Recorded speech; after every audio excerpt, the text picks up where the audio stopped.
Hello students, कैसे हैं आप लोग। आज हम चैप्टर 7 ले रहे हैं। ओके, चैप्टर 7 है that is the structural organisation in animals. It means that animals में किस तरह से उनका बॉडी डेवलप्ड होता है, सेल्स बनते हैं, टिश्यूज कैसे फॉर्मेशन होते हैं, हर एक ऑर्गन में किस तरह से अरेंजमेंट है सारे सेल्स का, ये सब कुछ हम इस चैप्टर में पढ़ेंगे। तो वैसे ही यहाँ पे हम लोग मेनली एनिमल टिश्यूज का क्लासिफिकेशन एक बार देख लेते हैं। Okay, animal tissues. Okay, animal tissues में जनरली फर्स्ट क्लासिफिकेशन आता है that is epithelial tissue. Clear. फिर आता है connective tissue. Third one that is muscular tissue and the last one that is nervous tissue. Epithelial tissue में हम लोग इसका मेजर क्लासिफिकेशन लेते हैं इस तरह से। ओके, एपिथेलियल में इसका फर्स्ट क्लासिफिकेशन आता है, ध्यान से समझना, squamous epithelial tissue, then cuboidal epithelial tissue, columnar epithelial tissue, और इन दोनों में सीलिया होगा तो सीलिएटेड एपिथेलियल टिश्यू। ओके, ये एपिथेलियल का मेनली क्लासिफिकेशन है। तो आज हम सिर्फ एपिथेलियल टिश्यू पढ़ने वाला है। तो एपिथेलियल टिश्यूज के अंदर फर्स्ट ऑफ ऑल हम लोग ये देखते हैं कि एपिथेलियल टिश्यू होता क्या है, उसके मेन कैरेक्टरिस्टिक्स देखते हैं। ओके, समझ रहे हो बच्चे? लाइक बटन को क्लिक करना मत भूलिए। तो एपिथेलियल टिश्यू हम लोग ये जो बोलते हैं फर्स्ट एपिथेलिया, ओके, यानी कि एपिथेलियम वर्ड किससे आया? एपिथेलिया से आया है। इट मीन्स दैट ऐसा टिश्यू जिसका फ्री सरफेस हो, ठीक है, फ्री सरफेस। ओके, जिसका फेसेस क्या होता है, बॉडी फ्लूइड की तरफ होगा और आउटसाइड एनवायरनमेंट में भी होगा। यानी इस तरह से एक सरफेस होगा, अंदर ऐसे फ्लूइड भी है, बॉडी फ्लूइड यानी ब्लड, और बाहर ये हम लोग एनवायरनमेंट के कम्युनिकेशन में आ रहे हैं। तो इस तरह से इनर सरफेस क्या होता है उसका, हम लोग सरफेस में ही लिख लेते हैं कि इनर जो सरफेस होता है वो फ्लूइड से कनेक्टेड होता है, और जो आउटर सरफेस होता है वो एनवायरनमेंट से कनेक्टेड होता है। क्लियर? इस तरह से ये प्रेजेंट है। और ये जो कवरिंग होती है वो कुछ न कुछ बॉडी पार्ट्स में हम लोगों को देखने को मिलता है। इनके जो सेल्स होते हैं वो क्या होते हैं? कॉम्पैक्टली पैक्ड होते हैं, ठीक है। कॉम्पैक्टली यानी जकड़े हुए रहते हैं, कोई भी इनके बीच में इंटरसेलुलर स्पेस इतना नहीं देखने को मिलता है, ठीक है। और यहाँ पे इस तरह से ये कॉम्पैक्टली पैक्ड होते हैं कि इनके बीच में यहाँ पे ये इंटरसेलुलर मैट्रिक्स प्रेजेंट होता है। इनके बीच में क्या होता है? That is the intercellular matrix. Okay, ये एपिथेलियल टिश्यू जनरली 2 टाइप्स के होते हैं। फर्स्ट आता है दैट इज सिंपल एपिथेलियल, और दूसरा आता है दैट इज कंपाउंड एपिथेलियल। तो हम लोग लेते हैं पहले सिंपल एपिथेलियल। तो सिंपल एपिथेलियल टिश्यू, ओके, ये क्या होता है? सिर्फ एक सिंगल लेयर इनमें प्रेजेंट होगा, सिंगल लेयर के सेल्स होते हैं, ठीक है। ये हम लोगों को सारे जो बॉडी की कैविटी वगैरह होती है वहां पे हमें ये देखने को, तो हम लोग ये बोल सकते हैं कि सिंपल एपिथेलियल टिश्यू हमें कहाँ देखने को मिलता है? दैट इज हमें lining for body cavities, body cavities में हमें देखने को मिलता है, जो डक्ट्स हैं वहाँ पे और जो ट्यूब्स है वहाँ पे, ठीक है।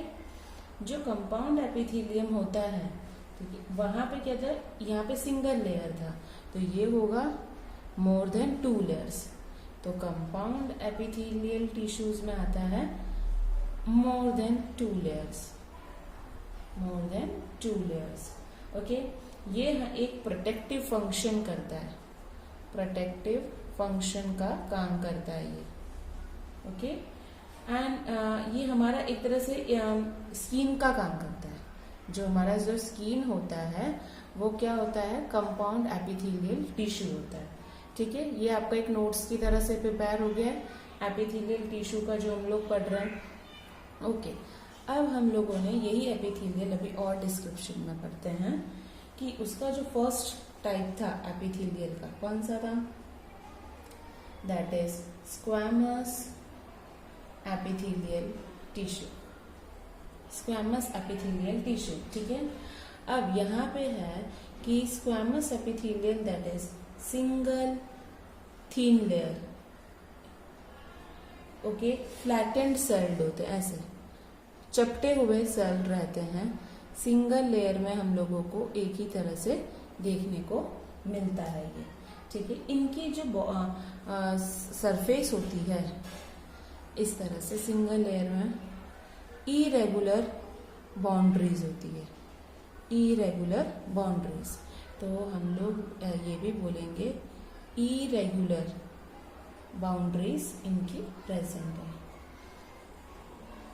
ओके, अब ये हमें कहाँ, इसका लोकेशन कहाँ पे है, जो हमारा ब्लड वेसल्स होता है उनकी वॉल, आर्टरी और वेन्स होते हैं, उनकी वॉल्स में हमें ये स्क्वैमस एपिथेलियम देखने को मिलता है। दूसरा, लंग्स में जो एल्वियोली होती है, एयर सैक उसको बोलते हैं, एयर सैक्स ऑफ लंग्स में भी हमें देखने को मिलता है, ठीक है। अब वैसे ही सेकेंड टाइप आता है हमारा, that is cuboidal epithelial tissue. Okay, cuboidal यानी इसका इस तरह से अरेंजमेंट होगा क्यूबॉइडल शेप में। ओके, सिंगल लेयर है, क्यूब लाइक सेल्स हैं इनके। हमें ये कहाँ पे देखने को मिलता है, जो ग्लैंड्स होते हैं उनके डक्ट्स में, डक्ट्स ऑफ ग्लैंड्स में देखने को मिलता है। फिर नेफ्रॉन, किडनी के अंदर जो यूरिन फॉर्मेशन करवाता है उसको बोलते हैं नेफ्रॉन, तो हमें ये नेफ्रॉन में भी देखने को मिलता है। ओके, अब यहाँ पे जो नेफ्रॉन में प्रॉक्सिमल कॉन्वोलेटेड ट्यूब्यूल होता है, वहाँ पे भी हमें ये एक तरह से नेफ्रॉन बोलेंगे तो उसके सारे पार्ट्स में हमें देखने को मिल गया। अब आता है third, that is columnar epithelial tissue. Columnar का मीनिंग है ये कॉलम जैसे ऐसे होते हैं सेल, लंबे थोड़े से सिलेंड्रिकल शेप के, ठीक है। ये होते हैं एक तरह से सिलेंडर जैसे, सिलेंडर सेल्स होते हैं, सिंगल लेयर ही होता है क्योंकि हम लोग अभी एपिथेलियल ही पढ़ रहे हैं, ठीक है। तो ये सिलेंडर शेप के होते हैं। इनकी जो न्यूक्लियाई होते हैं वो यहाँ पे बेसिस में प्रेजेंट होते हैं, nuclei are present at the base, ठीक है। और जो फ्री सरफेस होता है यहाँ पे एक छोटा ऐसा माइक्रोविली देखने को मिलता है, तो आप लोग यहाँ पे बोलोगे कि ये न्यूक्लियस है जो बेस में प्रेजेंट है, और यहाँ पे ये क्या प्रेजेंट है, that is the microvilli. Okay, अब ये हमें कहाँ देखने को मिलता है, स्टमक के लाइनिंग में, inner wall of stomach. Okay, और स्टमक में भी और इंटेस्टाइन में भी हमें देखने को मिलता है। ये हेल्प करता है सिक्रीशन और एब्जॉर्प्शन करने के लिए। क्लियर। अब ये फोर्थ टाइप भी इसका आता है एपिथेलियल में।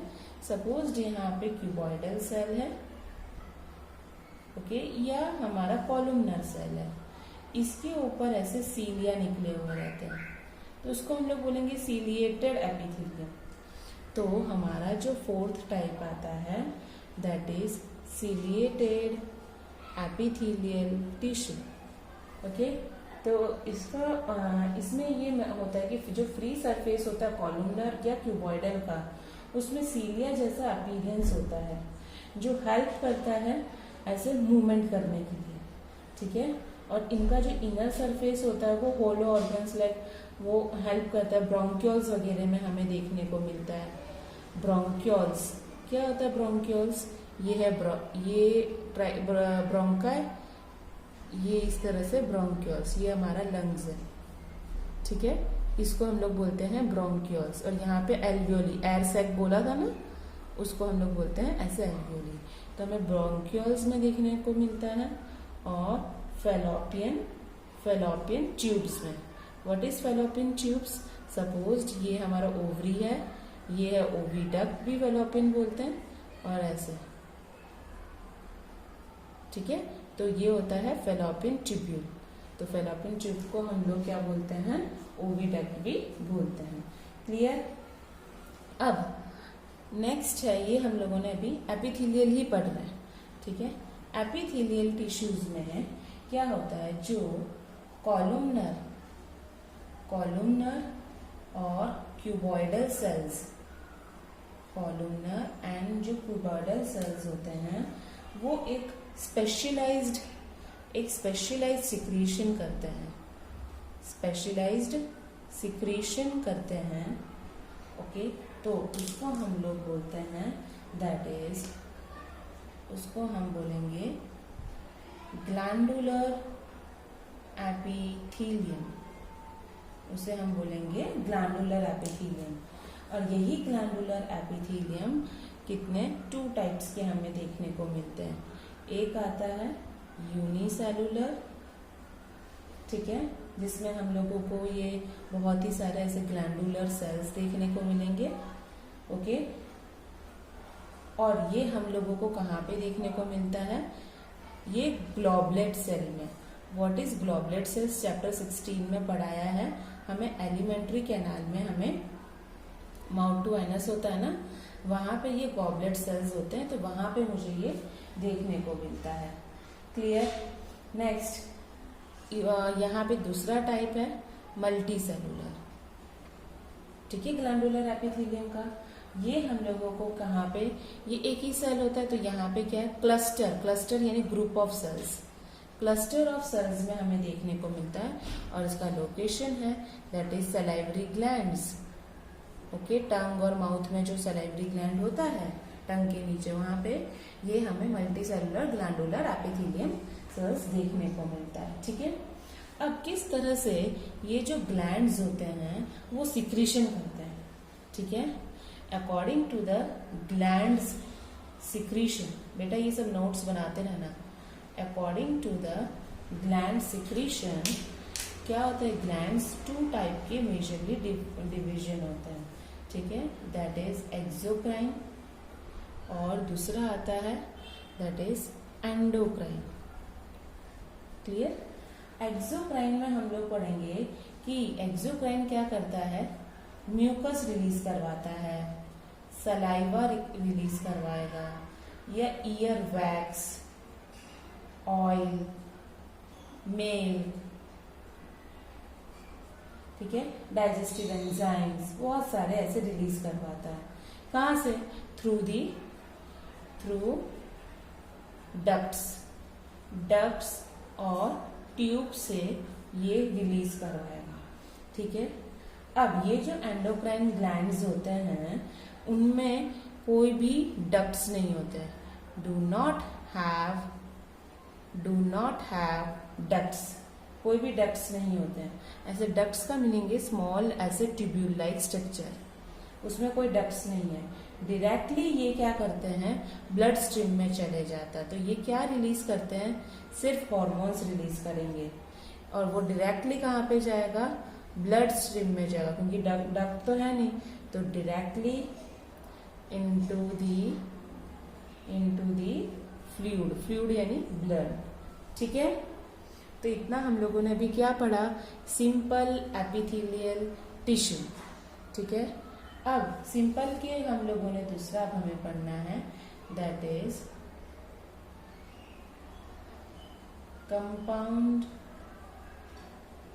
Compound epithelial tissue, okay. ये क्या होता है? हम लोगों ने पढ़ा मोर देन 1 लेयर जो होते हैं उनको कंपाउंड एपिथेलियम बोलते हैं, ठीक है, इनका मेन फंक्शन है टू प्रोवाइड प्रोटेक्शन देता है। स्किन जैसा होता है वो कंपाउंड एपिथेलियम में आता है against chemical and mechanical stress से। ठीक है, ये हमारे ड्राई जो स्किन का जो ड्राई सरफेस होता है उसको कवर करता है और मॉइस्चर करता है हमारे बक्कल कैविटी को। Okay, they cover the dry surface of our skin and moist the surface of buccal cavity, pharynx and ये सब। तो इसको हम लोग कंपाउंड एपिथेलियम मुझे कहाँ पे दिखेगा, देखो एक तो बक्कल कैविटी में दिख रहा है, ठीक है, बक्कल कैविटी, फिर आता है pharynx, inner lining of ducts that is the salivary glands में भी हमें देखने को मिल रहा है, सलाइवरी ग्लैंड्स, ओके, और पैनक्रियाटिक डक्ट्स में ये कंपाउंड एपिथेलियम हमें हर जगह देखने को मिल रहा है। अब वैसे ही ये जो कंपाउंड एपिथेलियम हम लोगों ने पढ़ा, अब उसी के हिसाब से ये जो एपिथेलियम के कंपाउंड एपिथेलियम के जो सेल्स होते हैं उनके बीच में बहुत ही इंटरसेलुलर सब्सटेंस, इंटरसेलुलर स्पेस कम होता है। ठीक है, ऑल एनिमल टिश्यूज में कुछ ऐसे जंक्शंस हमें देखने को मिलते हैं, जैसे कि तो हम लोग उसको पढ़ेंगे what are the cell junctions. Junctions का मीनिंग है एक सेल दूसरे सेल के बीच के, इनके बीच में क्या है। ठीक है, पहला आता है that is the tight junctions, फिर आता है एडहरिंग जंक्शंस, और the third one is the gap junction. Tight junctions क्या होता है, ध्यान से समझना। ठीक है, टाइट जंक्शंस में कोई भी सब्सटेंस एक दूसरे से लीकेज नहीं हो पाएगा। इतने टाइट जंक्शन यानी एक सेल दूसरे सेल से इस तरह से जकड़े हुए हैं। तो हम लोग यहाँ पे लिखेंगे it help to stop substances from leaking across a tissue. एक सेल से दूसरे सेल से वो लीक नहीं हो सकता है, उसको हम लोग बोलते हैं टाइट जंक्शन। वैसे ये एडहरिंग जंक्शन होता है, वो क्या करता है, इट सीमेंट करता है, एक दूसरे से चिपका के रखता है आजू बाजू सेल को, नेबरिंग सेल्स को, कि नेबरिंग सेल्स टुगेदर। ठीक है, एक दूसरे को चिपका के रखता है। वैसे ही गैप जंक्शन होता है, वो एक सेल दूसरे सेल से कम्युनिकेट करता है और उनके बीच में गैप होता है। ठीक है, इस तरह से ये एक सेल दूसरे सेल से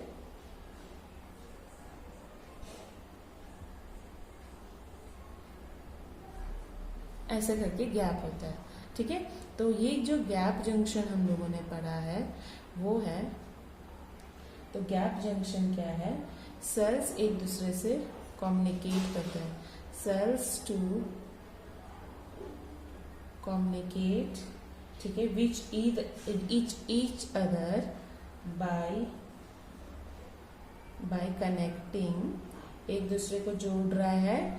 साइटोप्लाज्म का जो लिंकेज होता है एक सेल से दूसरे सेल, साइटोप्लाज्म फ्लो होता है। ठीक है, तो साइटोप्लाज्म ऑफ एडजॉइनिंग सेल्स एक दूसरे को जोड़ के रखा रहता है। ओके, अब यहाँ पे जिससे ट्रांसफर रैपिड हो सके स्मॉल मॉलिक्यूल या बिग मॉलिक्यूल्स का, तो ये हम लोगों ने सेल जंक्शंस पढ़े। तो ये हमारा सिर्फ अभी एपिथेलियल टिश्यू कंप्लीट होता है। ओके बेटा, समझ में आया आप लोगों को? अब यहाँ पे हम लोग लेते हैं, that is the next lecture में हम लोग कनेक्टिव लेंगे। इससे पहले आप लोग क्वेश्चंस लिख लीजिए। तो स्टूडेंट्स ये क्वेश्चंस है, आप लोग लिखिएगा और लर्न करिएगा। तो आज का लेक्चर कंप्लीट करती हूँ। मेरे लिंक को शेयर करना ना भूलिएगा और लाइक बटन को क्लिक करना नहीं। Thank you so much students.